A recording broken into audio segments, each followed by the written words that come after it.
RAB ও পুলিশের ক্ষমতা প্রয়োগের সীমানা নির্ধারণ করতে হবে।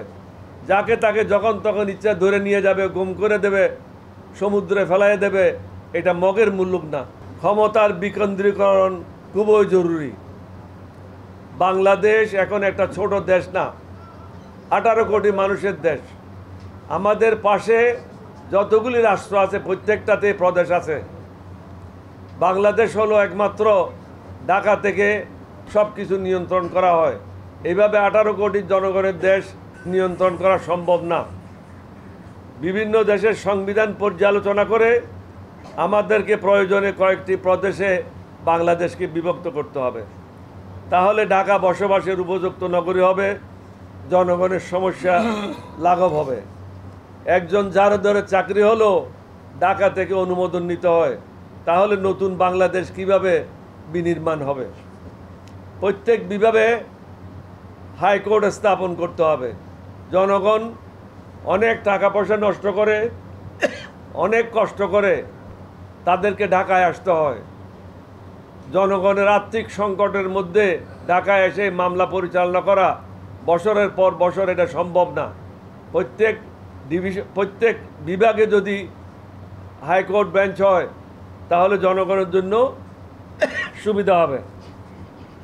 স্বাস্থ্য শিক্ষা খাতকে গুরুত্ব দিয়ে প্রত্যেক বিভাগে অন্তত 3 থেকে 4টি আন্তর্জাতিক মানের হাসপাতাল নির্মাণ করতে হবে।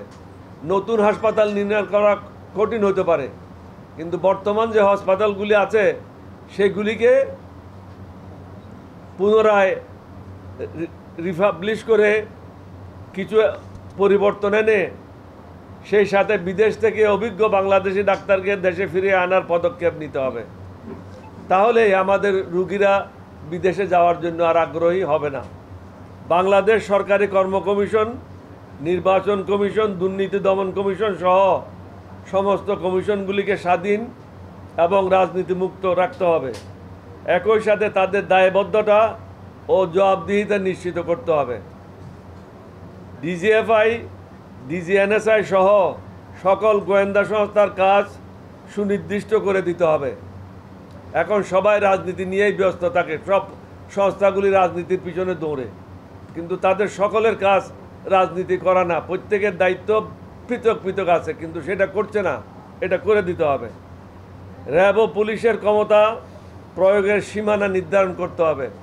যাকে তাকে যখন তখন ইচ্ছা ধরে নিয়ে যাবে, গুম করে দেবে, সমুদ্রে ফেলাই দেবে, এটা মগের মুল্লুক না, এটা ঠিক করতে হবে।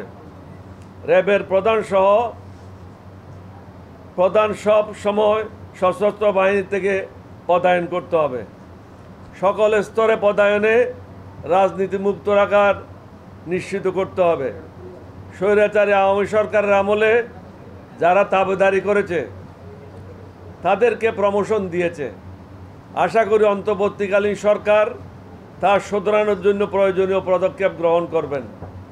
আগামীতে যেন কোনো সংস্থা বা প্রতিষ্ঠানের কর্মকর্তারা কোনো দলের সেবাদাস না হয় বা দলের সদস্য না হয় তা নিশ্চিত করতে পারলে বাংলাদেশের মাটিতে আর স্বৈরশাসক, দুর্নীতিবাজ, টাকা পাচারকারী, লুটেরাদের স্থান হবে না।